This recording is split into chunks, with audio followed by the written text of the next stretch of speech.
Praise the lord అందరికీ. మనం శిల్వ ధ్యాన వాక్యాలు ధ్యానించుకుంటున్నాం కదండి. గడిచిన దినాల్లో మనం మొదటి మాట, రెండవ మాట చెప్పుకున్నాము. ఈరోజు మూడవ మాట ధ్యానించుకుందాం. మరి సిలువలో పలికిన మూడవ మాట యోహాను సువార్త 18వ అధ్యాయం 26-27 వచనాలు. యేసు తన తల్లియు తాను ప్రేమించిన శిష్యుడను దగ్గర నిలుచుండుట చూచి, అమ్మా, ఇదిగో నీ కుమారుడు అని తన తల్లితో చెప్పెను. తరువాత శిష్యుని చూచి, ఇదిగో నీ తల్లి అని చెప్పెను. ఆ గడియ నుండి ఆ శిష్యుడు ఆమెను తన ఇంట చేర్చుకునెను. సిలువలో పలికిన ఈ యొక్క మాట మన అనుదిన చర్యలో ఒక పాఠంగా కూడా మనం నేర్చుకోవచ్చు. అలానే ఈ లోక జీవితంలో మనం ఎలా జీవించాలి అనేది ఒక మాదిరికరంగా ఒక అద్భుతమైన మాటలో యేసయ్య ఈ విషయాన్ని పలకడం జరిగింది. యేసయ్య తన తండ్రుల్ని చాలా గౌరవించేవారు. తాను చాలా ఒబీడియంట్, చాలా వినయ విధేయతలతో వాళ్ళ తండ్రుల దగ్గర వ్యవహరించేవారు. అది విషయం మనకు ఎలా తెలుస్తుంది అనంటే లూకాసు వార్త 2వ అధ్యాయం 51-52 వచనాలలో.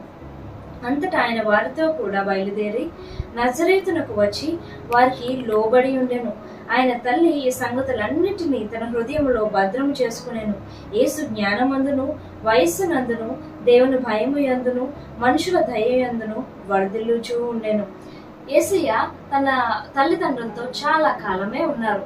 అంటే సుమారు ఆయన 30 సంవత్సరాల వరకు ఆయన వాళ్ళ పేరెంట్స్ దగ్గర ఉన్నట్లు మనకి చాలా పెద్ద పెద్ద వారు కూడా మనకి చెప్పడం జరుగుతూ ఉంటుంది కదా. అయితే కొంతమంది ఎలా చెప్పారనంటే యేసయ్యకి 18 సంవత్సరాలు రాగా తన తండ్రి అయిన యోసేపు చనిపోయారు అని కూడా కొంతమంది చెప్పడం జరుగుతుంది. మరి అది ఎంతవరకు నిజమో అనేది మనకి తెలియదు. అప్పటి నుంచి తన ఒక పెద్ద కుమారుడిగా తన ఇంటి వ్యవహారాన్ని చాలా బాగా తీసుకొని వస్తూ ఉన్నారు. అలాంటి పెద్ద కొడుకుకి ఎంత ఆపద, ఇంత ఈ సిచ్యువేషన్ అని అంటే తల్లి హృదయం ఎలా ఉంటుందో మీరు ఒకసారి ఊహించుకోవచ్చు కదండి.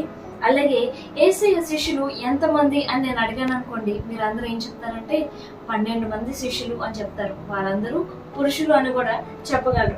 కానీ యేసయ్యని శిష్యులే కాదు, అనేక మంది స్త్రీలు కూడా ఆయనను వెంబడించారంట.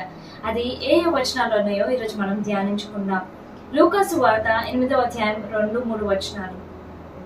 12 మంది శిష్యులను, అపవిత్రాత్మలను, వ్యాధులను పోగొట్టబడిన కొందరు స్త్రీలను అనగా 7 దయ్యములు వదిలిపోయిన మగ్దలేన మరియయు, హేరోదు యొక్క గృహ నిర్వాహకుడు కూచు భార్యయకు యోహన్నాను, సుజనాయు ఆయనతో కూడా ఉండిరి. వీరును ఇతర అనేకులను తమకు కలిగిన ఆస్తిలో వారికి ఉపచారము చేయుచూ ఉండిరి. అలానే మత్తయి సువార్త 27వ అధ్యాయం 55-56 వచనాల్లో ఏముంటుందంటే, యేసునకు ఉపచారము చేయుచు గలిలయ నుండి ఆయనను వెంబడించిన అనేక మంది స్త్రీలు అక్కడ దూరం నుండి చూచుచుండిరి. వారిలో మగ్దలేన మరియయు, యాకోబు, యోసే అను వారి తల్లి అయిన మరియయు, జెబెదయి కుమారుల తల్లియు ఉండిరి. అలానే మార్కు సువార్త 15:40-41 వచనాలు చూసినట్లయితే, కొందరు స్త్రీలు దూరం నుండి చూచుచుండిరి. వారిలో మగ్దలేన మరియయు, చిన్న యాకోబు, యోసే అను వారి తల్లి అయిన మరియయు, సొలోమేయు ఉండిరి. ఆయన గలిలయలో ఉన్నప్పుడు వీరు ఆయనను వెంబడించి ఆయనకు పరిచారము చేసిన వారు. వీరు కాక ఆయనతో యెరూషలేమునకు వచ్చిన ఇతర స్త్రీలను అనేకులు వారిలో ఉండిరి. అలానే లూకాసు వార్త 23:55-56 వచనాలు చూసినట్లయితే, అప్పుడు గలిలయ నుండి ఆయనతో కూడా వచ్చిన స్త్రీలు వెంట వెళ్ళి ఆ సమాధిని, ఆయన దేహంను ఎలా ఉంచబడనో చూచి తిరిగి వెళ్ళి సుగంధ ద్రవ్యములను, పరిమళ తైలములను సిద్ధపరిచిన ఆజ్ఞ చొప్పున విశ్రాంతి దినమున తీరికగా ఉండిరి. పరిచర్యలో స్త్రీ పాత్ర చాలా ఉంది. అలానే యేసయ్య చనిపోయి తిరిగి లేచాక కనిపించింది కూడా మొట్టమొదట స్త్రీలకే. అది ఎలా తెలుస్తుంది అని అంటే మార్కు సువార్త 16వ అధ్యాయం 8-9 వచనాలలో, వారు బయటకు వచ్చి విస్మయము నొంది వణుకుచూ సమాధి యొద్ద నుండి పారిపోయిరి. వారు భయపడినందున ఎవరితో ఏమీ చెప్పలేదు. ఆదివారము తెల్లవారినప్పుడు యేసు లేచి తాను 7 దయ్యములను వెళ్ళగొట్టిన మగ్దలేన మరియకు మొదట కనబడెను. అలాగే యోహాను సువార్త 20వ అధ్యాయం 11-18 కూడా మనం క్లియర్గా చూడొచ్చు. యేసయ్య సువార్తలో పరిచర్యలో స్త్రీలకున్న పాత్ర ఇంత అంత కాదండి. ఆయనని సిలువ వేస్తున్నప్పుడు కూడా శిష్యులు ఎవరు అక్కడ లేరు, కానీ స్త్రీలు మాత్రం ఆయనను చూస్తూ ఉన్నారు. అలానే తన తల్లి అమ్మ అని యోహాను సువార్తలో 4 సార్లు ప్రస్తావించడం జరుగుతుంది. మొదటిగా కానాను విందులో యేసయ్య తల్లి అయిన మరియ ఆయనకి వచ్చి, బాబు కానాను విందులో ద్రాక్ష రసం అయిపోయింది, ఏమైనా చేయి అనగానే, అమ్మ నా సమయం ఇంకా రాలేదు అని అన్నారు. అలాగే యోహాను సువార్త 4:21 ఏముంటుందంటే, అమ్మ ఒక కాలము వచ్చుచున్నది అని యేసయ్య చక్కగా చెప్తారు.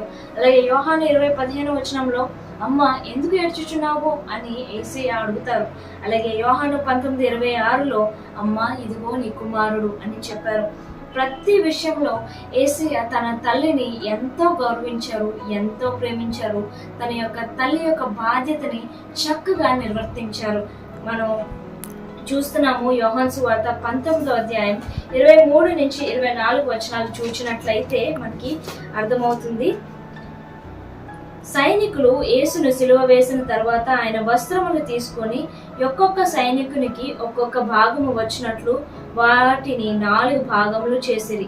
ఆయన అంగీని కూడా తీసుకొని ఆ అంగీ కుట్టలేక పైనుండి యావత్తు నేయబడినది గనుక వారు దానిని చింపక అది ఎవనికి వచ్చునో అని దానికోసము చీట్లు వేయుదమని ఒకరితో ఒకరు చెప్పుకొనిరి. వారు నా వస్త్రములు తమలో పంచుకొని నా అంగి కొసరును చీట్లు వేసిరి అను లేఖనము నెరవేరునట్లు ఇది జరిగెను. ఇందుకే సైనికులు ఇలాగు చేసిరి. సైనికులు అలా చేయడానికి ప్రవచన వాక్యం ఎక్కడ ఉందని అంటే 22వ కీర్తన 18వ ఏముంటుందంటే, నా వస్త్రములు వారు పంచుకొనుచున్నారు, నా అంగీ కొరకు చీట్లు వేయుచున్నారు. యూద ఆచార ప్రకారం మనుషులు 5 వస్త్రాలు ధరిస్తారంట. అది ఏంటి అని అంటే, first Talapaka, next belt, next చెప్పులు, అలానే పై వస్త్రం ధరిస్తారు, అలానే లో వస్త్రం కూడా ఉంటుంది. 4 వస్త్రాలు వారు ఆల్రెడీ పంచిపెట్టుకోవడం జరిగింది. ఏదైతే లో వస్త్రం ఉందో అని అంటే, ఒకవేళ మన పాత నిబంధనలో చూసినట్లయితే అది సన్న నారబట్టతో చేయబడి ఉంటుంది. అది ఎవరు చేస్తారంటే తన తల్లి అయిన మరియ అది కుట్టి ఇవ్వడం జరుగుతుంది. అది లాగితే అది చిరిగిపోతుంది, అది యూజ్ చేయడానికి అవ్వదు అని తెలుసుకున్న ఈ సైనికులు ఏం చేస్తారంటే చీట్లు వేస్తారు. ఆ ప్రవచనం నెరవేరడానికి అలా చేస్తారనమాట. ఆ యొక్క తల్లి హృదయం ఎంత బాధపడి ఉంటుందండి. పెద్ద కొడుకుగా తను ఎంతగానో ప్రేమించి కన్నారు కదండి. ఆ బాధ, ఆ యొక్క ఆవేదన అనేది చాలా వర్ణనాతీతం. మన ప్యాషన్ ఆఫ్ ద క్రైస్ట్లో ఆవిడకి డైలాగ్స్ ఏం లేకపోయినా ఆవిడ చూస్తే మన గుండె తరుక్కుపోతుంది. ఆవిడ పడుతున్న బాధ, ఆవేదన చూసి మనకి ఏడుపోస్తూ ఉంటుంది. ఆ 1.5 గంట ఫిలింలో మనం ఏడుస్తూనే ఉంటాం. ఎందుకంటే యేసయ్య అంత బాధపడ్డారా అని.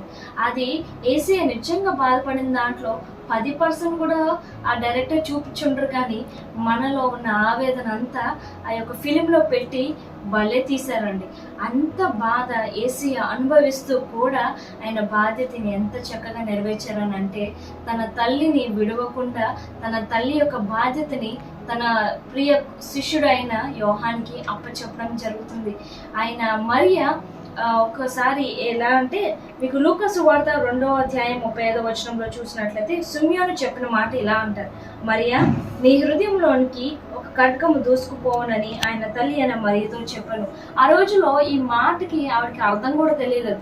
నా హృదయంలోకి ఖడ్గం దూసుకోవడం ఏంటి అని ఆవిడ అనుకుని ఉంటారేమో. ఎప్పుడైతే ఈ సిచ్యువేషన్ జరుగుతుందో ఆవిడ తట్టుకోలేకపోయారు. ఎందుకంటే తన కుమారుడిని అలా సిలువ మీద వేలాడదీసి తను ఎంత కుమిలిపోయి ఉంటారు. మన పిల్లలకి ఏదైనా అయితే మనం తట్టుకోలేం. ఎలా అయితే మన పిల్లలకి జస్ట్ పడిపోతేనే తట్టుకోలేకపోతే అస్సలు అంత నీతిమంతుడైన దేవుడిని అలా సిలువ మీద వేలాడదీస్తే ఒక తల్లిగా తను ఎంత కుమిలిపోయి ఉంటారో మనం ఒకసారి ఊహించవచ్చు. దేవుని పనిలో ఉన్నా కూడా యేసయ్య తన బాధ్యతని మరిచిపోలేదు. తన తల్లి బాధ్యతగా ఫీల్ అయ్యి తను ప్రేమించారు కాబట్టి తన తల్లిని బాగా చూసుకోమని యోహానికి చెప్పడం జరిగింది. మనం చాలా ఆర్డర్ మిస్ అయిపోతూ ఉంటాం. దేవుడిని నేను ఎక్కువ ప్రేమిస్తాను అని చెప్పేసి మనం సంఘంలోనే ఎక్కువ టైం స్పెండ్ చేస్తాం, ఫ్యామిలీతో టైం స్పెండ్ చేయం. అది తప్పండి. ఎప్పుడు కూడా దేవుని ప్రేమించే వారం అయితే ఫస్ట్ దేవుడికి ప్లేస్ ఇవ్వాలి, అలాగే సంఘానికి సమాజానికి కూడా మనం వాల్యూ ఇవ్వాలి, మన ఫ్యామిలీ బాధ్యతను మనం స్వీకరించాలి. అన్నీ మనం చేస్తేనే మనం దైవికంగా ఉండిన వారం అవుతాం. యేసయ్య ఇంత వేదనలో ఇంత బాధలో కూడా తన తల్లి యొక్క బాధ్యతను ఎలా అయితే నెరవేర్చారో మనం కూడా ఇన్ని మాటలో సిలువలో పలికిన 7 మాటల్లో 3వ మాటలో మనం ఏం నేర్చుకుంటున్నామంటే బాధ్యత. నేను నా వల్ల కాదు, ఇది నా తల్లి కాదు, నేను కడిగేసుకుంటాను, నేను ఎలాగో చనిపోతున్నాను అని దేవుడు అనుకోలేదండి. దేవుడు యొక్క బాధ్యతని ఆయన చక్కగా నిర్వర్తించారు. అలాగే మనకి దేవుడు ఇచ్చిన బాధ్యత ఏంటి అండి?